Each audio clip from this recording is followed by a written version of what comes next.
سبا به زمونږ روجۍ څنګه چې موږ مخکې کړې ده د مرکز سره روجه دقسې به د مرکز سره روجۍ د مرکز سره به زمونږ اختري زمونږ به د انشاءالله د منګل په ورځ باندې به زمونږ اختري او سبا حق روجه ده په دې کې هېڅ شک شبه نشته. خپلو سبا د روجې تیاری وکړي او د منګل په ورځ به انشاءالله زمونږ اختري. هذا زموږ د سوات متفقه فیصله داره د علماء اکابرو چې سبا روجه ده بل ورځ به اختري انشاءالله. بسم الله الرحمن الرحیم. السلام علیکم. د سواد نیوز ډاټ کام مینوال زم تاسو ورو تاسو ملګری محمد زبیر خان کتونکو دا وخت منګه په چینا مسجد کې موجود یو علما راغون شوی دي څنګه تاسو په در چې مرکز اعلان کړی چې سبا زمونږ حق روجه ده او په مرکز کې د اعلان چې داغه نه پوري بات چې صوبایي حکومت اعلان وکړي چې نه سبا زمونږ اختر دی د سرکاري ستد باندې دلته کې علما کرام راغون شوی دي سره خبره اترې کو چې هغه په دې کمپیوز د خلک چې کمپیوز دي خلک چې یو تشویش پکې شروع ده داغه په حواله به دا سره خبرې کو چې هغه به د اخلاصوي داغه وینا سره. السلام علیکم جی. تاسو راځي خپل تعارف وکړئ دا راته وایي چې د خلک کمپیوز دي مرکز کې اعلان شوی چې سبا حق روجه ده په صوبې کې اعلان شوی چې نه سبا اختر دی دې تاسو په نظر ګورئ. زمانو السلام علیکم. زما د سوات عوامو او زمانو بشیر احمد دی د حضرت مولانا فضل محمد صاحب زویمه دا اعلانونه چې کوم یو دیو کېږي دیو موږ به حسب روایت چې د کم وخت نه موږ را روان یو دا به اوس هم هغسې کېږي اوس به هم هغسې کېږي څنګه چې د مخکې نه پیغام دی موږ مخکې هم تاسو ته ویلو چې سبا به زمونږ روجۍ څنګه چې موږ مخکې کړې ده د مرکز سره روجه دقسې به د مرکز سره روجۍ د مرکز سره به زمونږ اختري. تاسو ځان په کنفیوز کېږئ مو او زمونږ د دې ټول علما چې څومره راغونډ شوي دا فیصله ده صوبایي دې ځان له اعلان کوي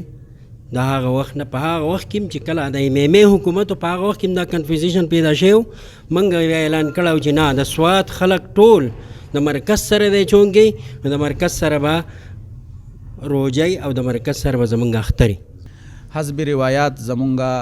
مرکزی روایت هلال کمیټې چې کم اعلان وکړو چې د پیر په ورځ باندې به زمونږ روجۍ او د منګل په ورځ باندې به زمونږ اختر وي هغې پسې لږ ساعت بعد صوبایي حکومت اعلان وکړو چې نه د پیر په ورځ باندې به اختر وي نو خلک کنفیوز دي. د ضلع سوات عوام د ضلع سواتو روایات همیشه دا پاتې شوي دي چې د سټیټ د دور نه دلته ډېر لوی علما کرام زمونږ مشایخ حضرت مولانا زرداد بابا جی رحمت الله علیه حضرت مولانا فضل محمد صاحب دامت رحمت الله علیه دا هغوی فرزند ناست دی نو چې کله هم داسې سچویشن پیدا شوی دی نو مونږ د هغوی علما کرامو په رای باندې چې دی همیشه د مرکز سره اختر او روجه کړې ده. نن چې دا کنفیوژن پیدا شو نو مونږ ټول علما کرامو د حضرت مولانا مفتی سردار علي صاحب چې هغه د سوات مفتی اعظم دی هغوی سره رابطه وساتله د هغوی سره شیخ الحدیث حضرت مولانا حمید الله دیروي صاحب رحمت الله علیه هغوی سره مرابطه وساتله. اوس دا جید علما کرام دلته ناست دي هغوی به چون کې دا اعلانات په خپله باندې کول خو چون کې څوک په هغوی په اعتکاف کې دي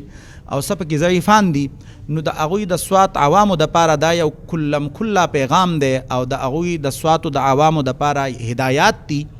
زمونږ اکابرین دي زمونږ مشران دي چې سبا د پیر په ورځ باندې به زمونږ روجۍ او د منګل په ورځ به زمونږ د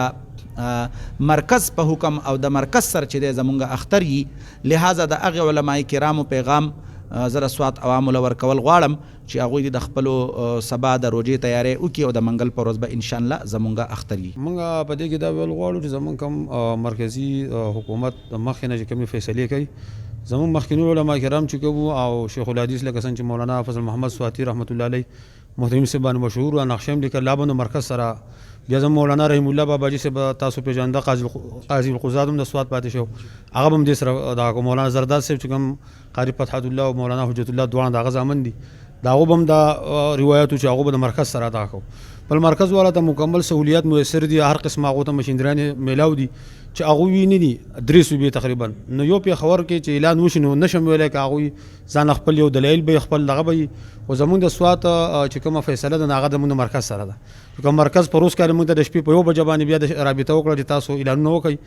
مرکز نه چې فیصله وشو موږ د شپې په 1 بجې اعلان کړو نو اوس کوم هغه خپل فیصله بدل کړه موږ د هغو فیصلې تابع ځکه په سوات کې هم خپل سپومې نه نو او ماهرین فلکیات و چې سوات کې غرونه دنګ دي دلته کې سپوږمۍ نه ښکاري. د هغې دپاره چې کوم ځینو حکومت مقرر کړي دي پای کې باقاعده کمیټې د غټ غټ علما کرام پکې ناستي، شیعه پکې، بریلي پکې، متفقه دا نه چې یاره یوازې موږ دیوبند علما ټول پکې نه. هغو دغه و چې یاره نشته او موږ ونه لیده او زموږ سره څه ګواهان او دا رانغلل نو چې هغه ونه لیده چې بس موږ په دغې باندې مطلب موږ هم دغه فیصله 40-50 کاله زموږ عمر دی. دې نه وخته زموږ مشران جید چې په هغو باندې د ټول پاکستان د خلکو اعتماد و، هغو په مرکز باندې اعتماد کړی دی. لہذا د مرکز فیصله موږ دپاره قابل قبول ده او د یو چنده اختلافات دا هیڅ قابل قبول نه ده. زموږ به د انشاءالله د منګل په ورځ باندې به موږ اختري او سبا حق روژه ده، په دې کې هېڅ شک شبه نشته. همیشه د زمونه چې څومره یاد دي سن 84-85 نه د سوات اکابر علما رای هم دا ده چې مرکز ریاست چې کوم دی هغه مرکزي حکومت چې کومه کمیټې مقرر کړي هغه مسؤول ده، ځایي او صوبایي کمیټیانې د هغې نه تپوس نه کېږي. موږ همیشه د مرکز سره روژه هم نیولې، مرکز سره وړوکي اختر هم کړلی، لوی اختر هم کړلی. په ثابت 12 میاشتو په هغې کې دیو د حکومت مني، صرف په روژه کې نه مني او په اختر کې نه مني. لهذا زموږ د سوات متفقه فیصله داره د علمای اکابرو